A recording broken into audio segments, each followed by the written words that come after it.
Good evening. This is All India Radio. I'm Abhishek Mukhopadhyay, and with me is Vaibhav Srivastav with the evening news.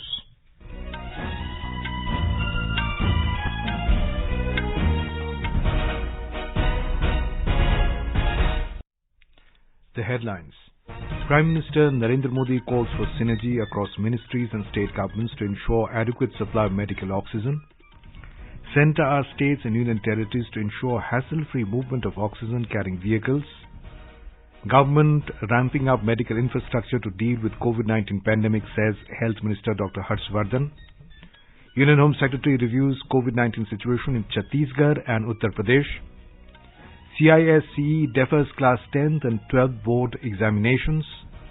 Elaborate arrangements in place for polling in the 5th phase of assembly elections in West Bengal tomorrow. Voting to also take place simultaneously for by-elections to 2 Lok Sabha and 12 assembly constituencies across 9 states. Election Commission curtails campaign period for remaining 3 phases of polls in West Bengal amid surge in COVID-19 cases. United Kingdom grants approval for extradition of fugitive diamond merchant Nirav Modi. External Affairs Minister Dr. S. Jaishankar says India will do its best to ensure protection of Afghanistan's interests. And in IPL cricket, Punjab Kings playing against Chennai Super Kings in Mumbai.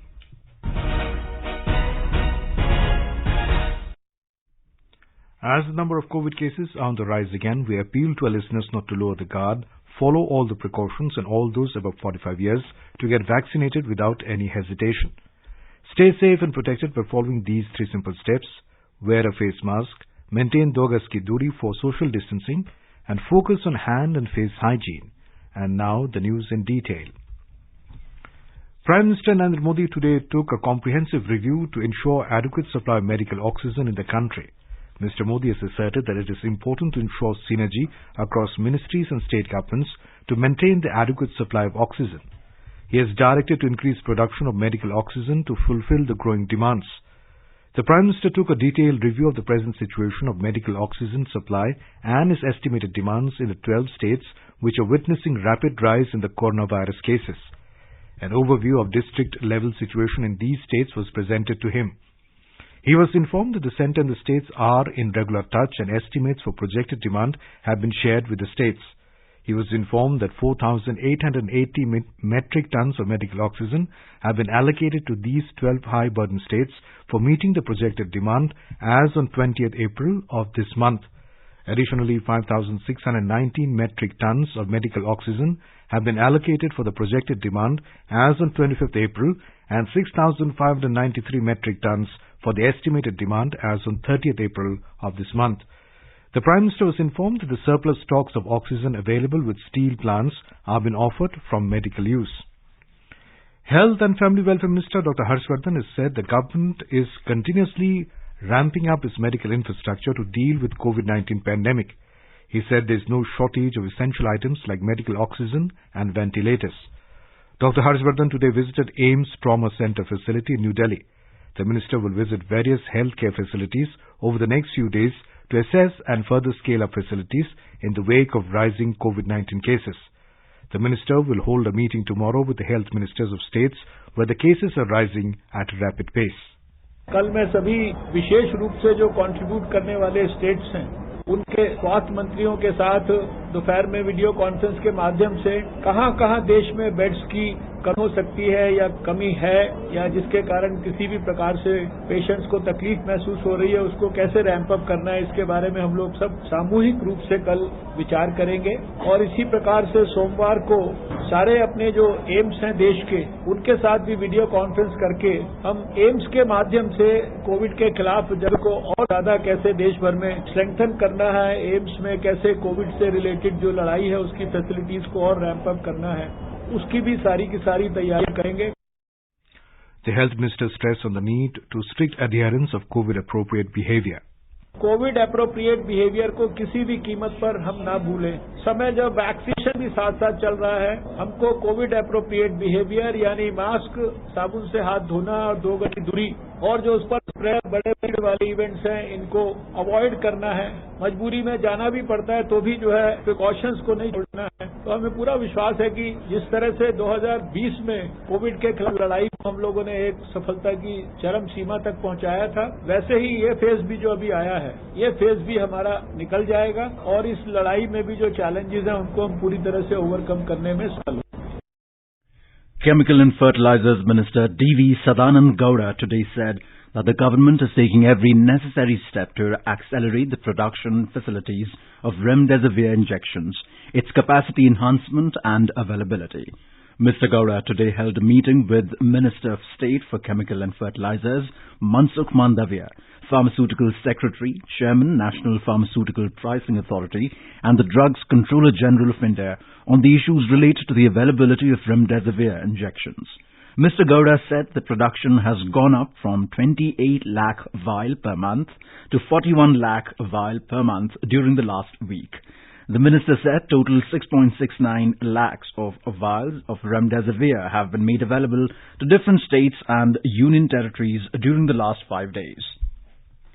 The centre has asked all states and union territories to ensure hassle-free inter- and intra-state movement of vehicles carrying medical oxygen. In a letter written today to Chief Secretaries of all states and union territories, Home Union Secretary Ajay Bhalla has asked them to fully comply with the supply plan prepared for distribution of medical logistics, including medical oxygen. Mr. Bhalla urged the state governments to ensure that no restrictions shall be imposed on oxygen manufacturers and suppliers to limit the oxygen supplies only to the hospitals of the state in which they are located. The centre has said that medical oxygen is an essential public health commodity and any impediment in its supplies can critically impact the management of patients suffering from COVID-19 disease in other parts of the country. Union Health Ministry has advised central ministries and their public sector undertakings to dedicate their hospital beds for COVID-19 management in states and union territories. It has also asked them to provide details of such dedicated hospitals and special blocks to the public.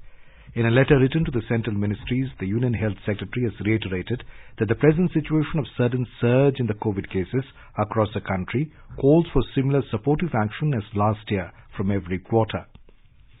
Over 11 crore 72 lakh 23,000 doses of COVID vaccine have been administered to the beneficiaries in the country so far. Union Health Ministry said 2,17,353 new cases have been reported in the country in the past 24 hours, taking the cumulative positive cases to over 1 crore 42 lakh.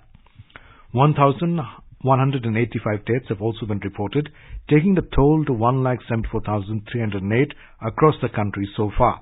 The country's COVID-19 recovery rate declined to 87.80%. Union Home Secretary Ajay Kumar Bhalla today chaired a high-level meeting and reviewed the COVID-19 situation in Chhattisgarh and Uttar Pradesh. Both the states are reporting very high numbers of daily new COVID-19 cases and high number of deaths. Chhattisgarh and Uttar Pradesh, along with Maharashtra, are the only three states in the country which have more than 1 lakh active cases. During the meeting, the states were advised to increase the number of isolation beds, oxygen beds, ventilators, ICU beds, and the ambulance fleet. They have been asked to ramp up effective and timely tracing, containment and surveillance activities to curb the chain of transmission. More than 76,000 beneficiaries have been vaccinated with COVID-19 vaccine doses in the last 24 hours in Delhi. The Delhi government has said that a total of 19,486 new confirmed cases of coronavirus infection were reported during the last 24 hours, taking the total number of cases to over 8,03,000. Amid rising cases of COVID-19, the weekend curfew has been imposed in the national capital. It will come into force from 10 p.m. tonight till 5 a.m. on Monday.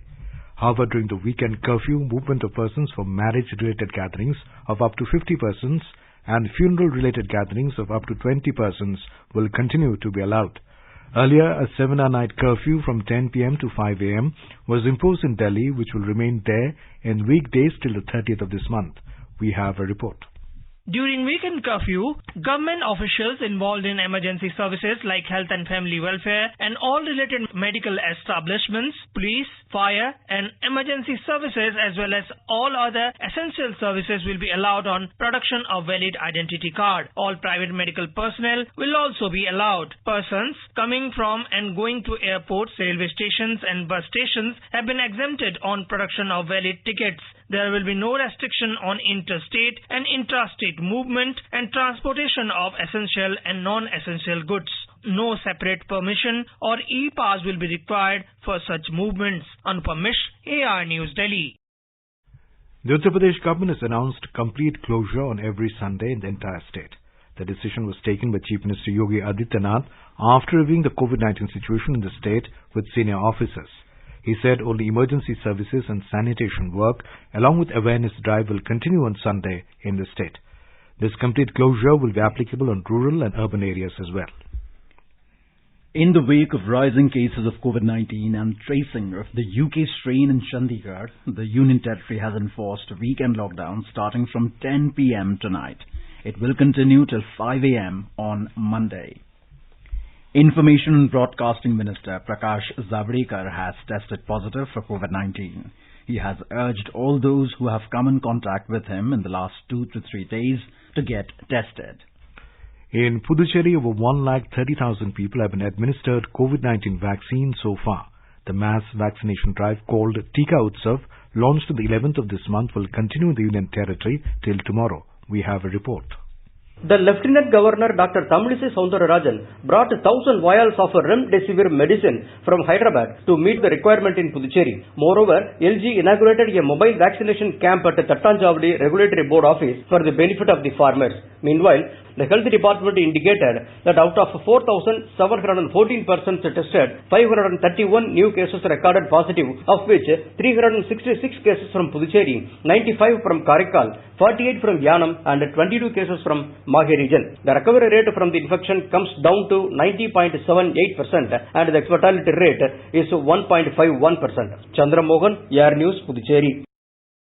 The current production capacity of indigenously developed vaccine will be developed by May-June this year and then increase nearly 6 to 7-fold by July-August this year. The production has been increased from 1 crore vaccine doses this month to 6 to 7 crore vaccine doses in July-August this year. It is expected to reach nearly 10 crore doses per month by September this year. Under Atmanirbhar Bharat 3.0 mission, COVID Suraksha was announced by the Centre to accelerate the development and production of indigenous COVID vaccines.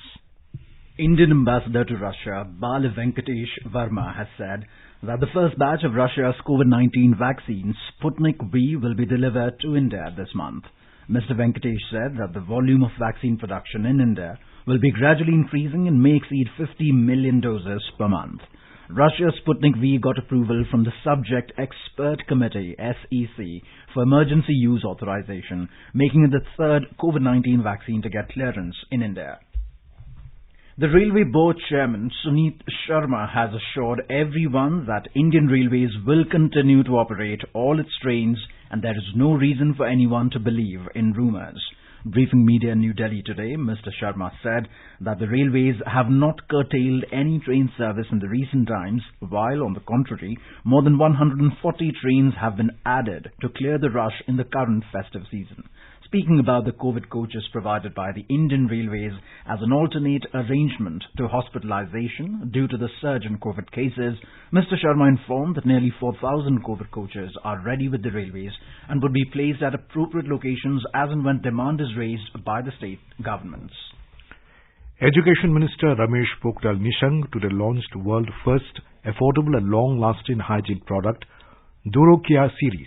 This next-generation Durokia antimicrobial technology starts at 189 rupees, kills 99.99% of germs instantly and leaves behind a long-lasting protective nanoscale coating up to 35 days till next wash.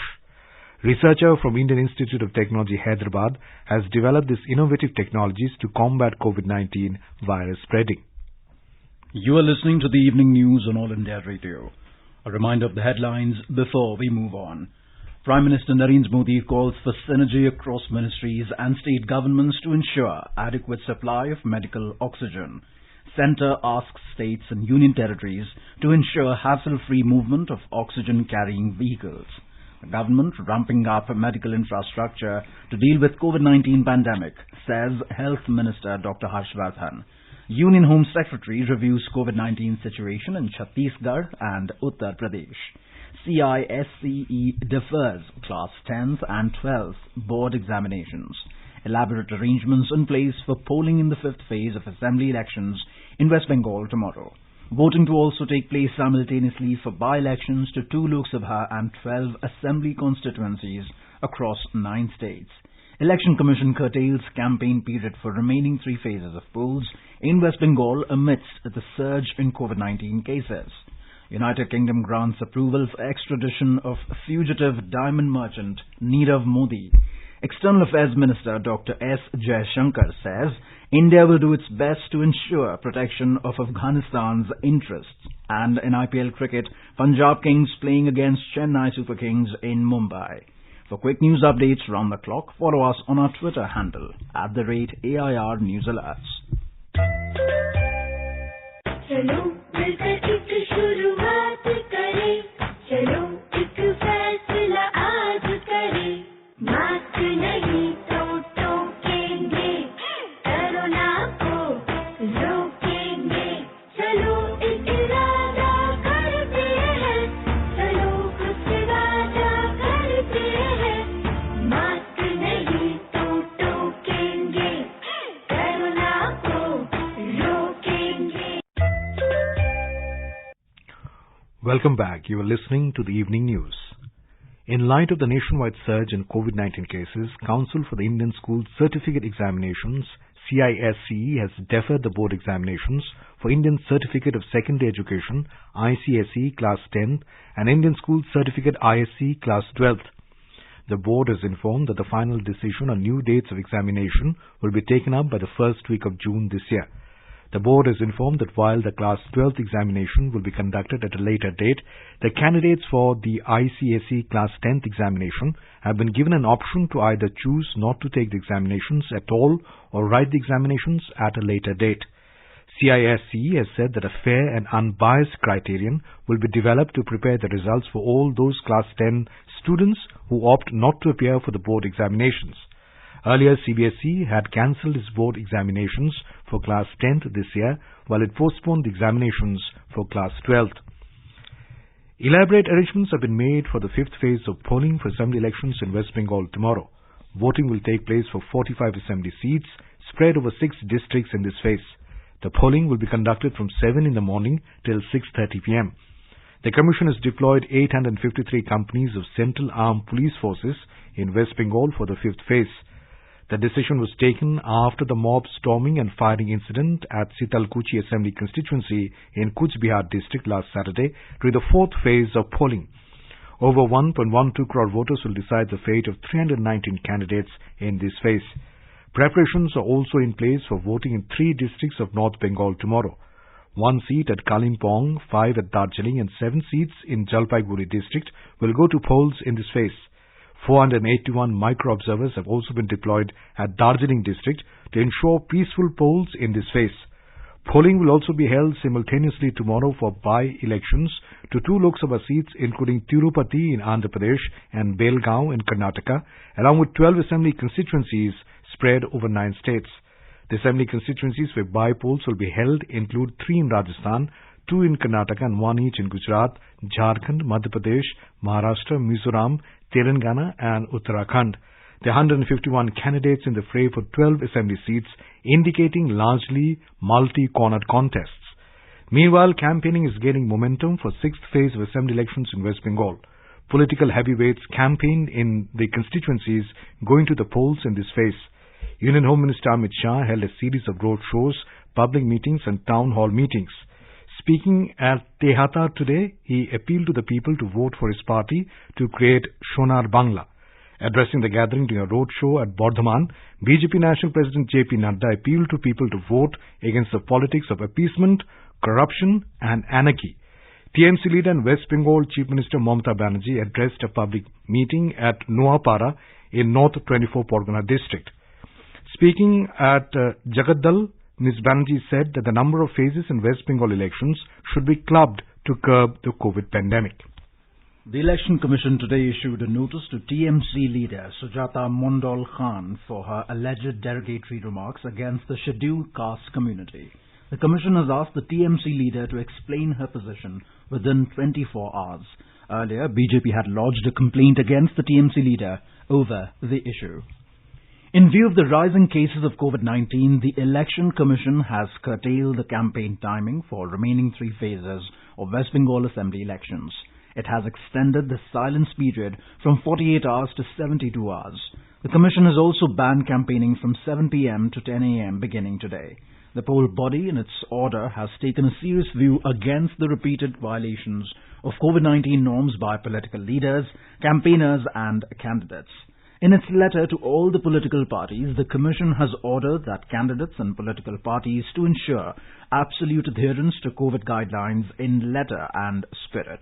The Commission said violations will be sternly dealt with and action including criminal action will be taken as per the extant legal framework. The poll body said it shall be responsibility of the organizers of public meetings and rallies to provide masks and sanitizers to every person attending these meetings at their cost, which shall be added and counted within limits of the prescribed expenditure. Organizers will ensure proper usage of masks and will be responsible for maintaining minimum social distancing.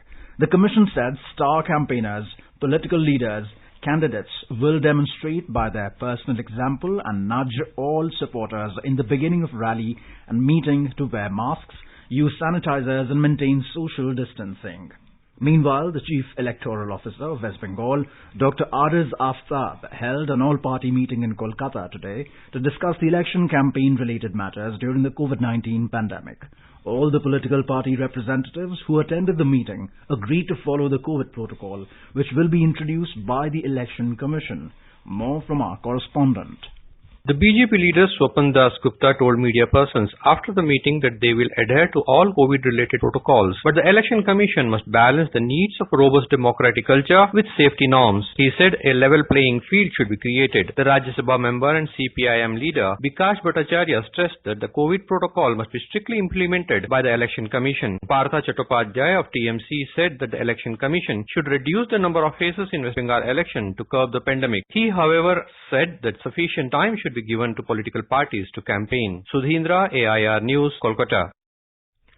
United Kingdom's Home Ministry has granted approval for the extradition of fugitive diamond merchant Nirav Modi. CBI officials confirmed it. In February this year, a UK court had ordered extradition of Nirav Modi, who is wanted in India in a bank scam case.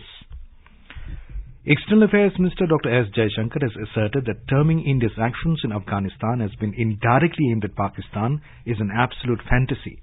He said such insinuations undermine India's prolonged effort towards a peaceful and developed Afghanistan.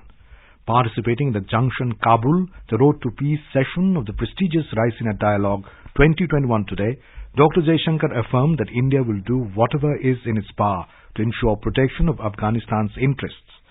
Speaking about the negotiations between the Afghan government and the Taliban, the minister said that all such peace processes should be both led and owned by the Afghan people. The real issues today is what would be a fair outcome which will create durable peace. To create durable peace, it has to have a buy-in of everybody. It cannot be the wishes of the most forceful set of people in that society. That's not how durable understandings are reached and maintained. Afghanistan needs a double peace. It needs a peace within. It needs a peace around. The neighbors also need to lay off Afghanistan and let the Afghan people do what is in their best interest. India today said that an Afghan peace process should be Afghan-led, Afghan-owned and Afghan-controlled. It said any political settlement must be inclusive and should preserve the socio-economic and political gains of the past 19 years. In response to the media queries on the announcement by the US of withdrawal of its troops from Afghanistan before 11th of September this year, the External Affairs Minister's spokesperson, Arindam Bagchi, said India supports a united, democratic and sovereign Afghanistan. He said India has noted the decision of the United States to withdraw its troops from Afghanistan and to end its military operations over there. The spokesperson said India is closely following the ongoing intra-Afghan peace process. Mr. Bagchi said India is deeply concerned about the increase in violence and targeted killings in Afghanistan. The spokesperson said India remains engaged with the Afghan stakeholders and also its regional and international partners regarding the next steps. Maldivian Foreign Minister Abdullah Shahid met External Affairs Minister Dr. S. Jaishankar in New Delhi on the second day of his two-day visit to India today. During the meeting, the two leaders discussed bilateral, regional and international issues of mutual interest. The Maldivian Foreign Minister also participated in the Raisina Dialogue yesterday in its virtual sessions on financing for fun and global public health after the pandemic. While hailing India's efforts to provide vaccines to the world, Mr. Shahid said that India is an example of how multilateralism and the idea of a global village should function. External Affairs Minister Dr. S. Jaishankar today congratulated Foreign Minister of Vietnam Bui Thanh Son on his recent appointment. During the telephonic conversation, both ministers discussed the development of the comprehensive strategic partnership and implementation of the plan of action. They recognized the convergence of India's Indo-Pacific Oceans Initiative and ASEAN's Indo-Pacific outlook. In a tweet, Dr. Jaishankar said, India and Vietnam will coordinate closely in multilateral forums and consult regularly on regional issues. In IPL T20 cricket, the match is underway between Punjab Kings and Chennai Super Kings at the Wankhede Stadium in Mumbai. Punjab Kings were 101 for 8 in 19.1 overs when reports last came in. Earlier, Chennai won the toss and elected to field first. Chennai Super Kings made a losing start to the IPL campaign this year and will be hoping to get off the mark. The Sensex and the Nifty today closed with modest gains, a report from the business world.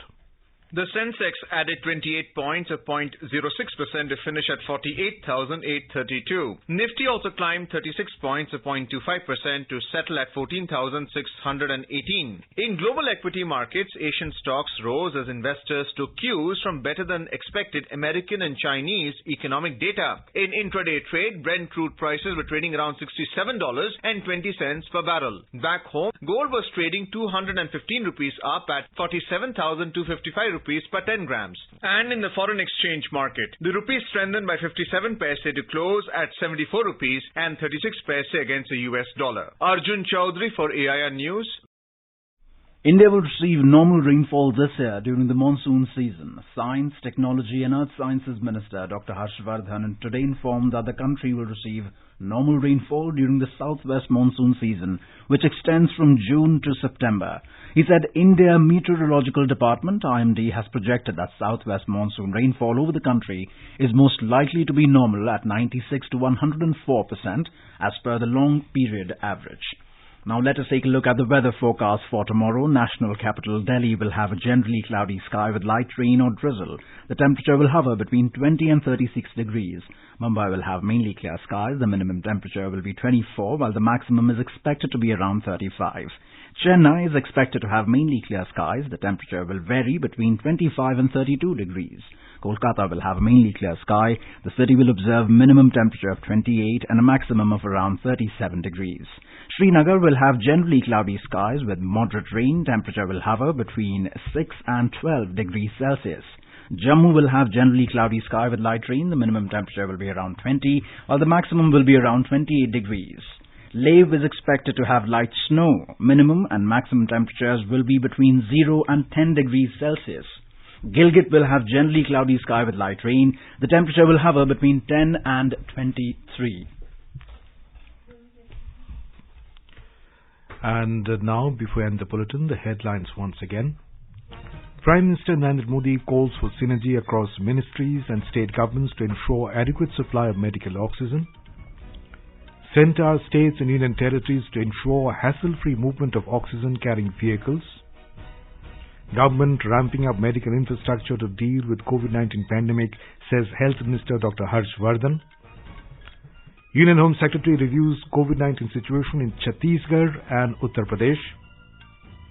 CISE defers Class 10th and 12th board examinations. Elaborate arrangements in place for polling in 5th phase of assembly elections in West Bengal tomorrow. Voting to also take place simultaneously for by-elections to 2 Lok Sabha and 12 Assembly constituencies across 9 states. Election Commission curtails campaign period for remaining 3 phases of polls in West Bengal amid surge in COVID-19 cases.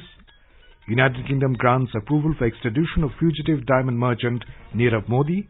External Affairs Minister Dr. S. Jaishankar says India will do its best to ensure protection of Afghanistan's interests.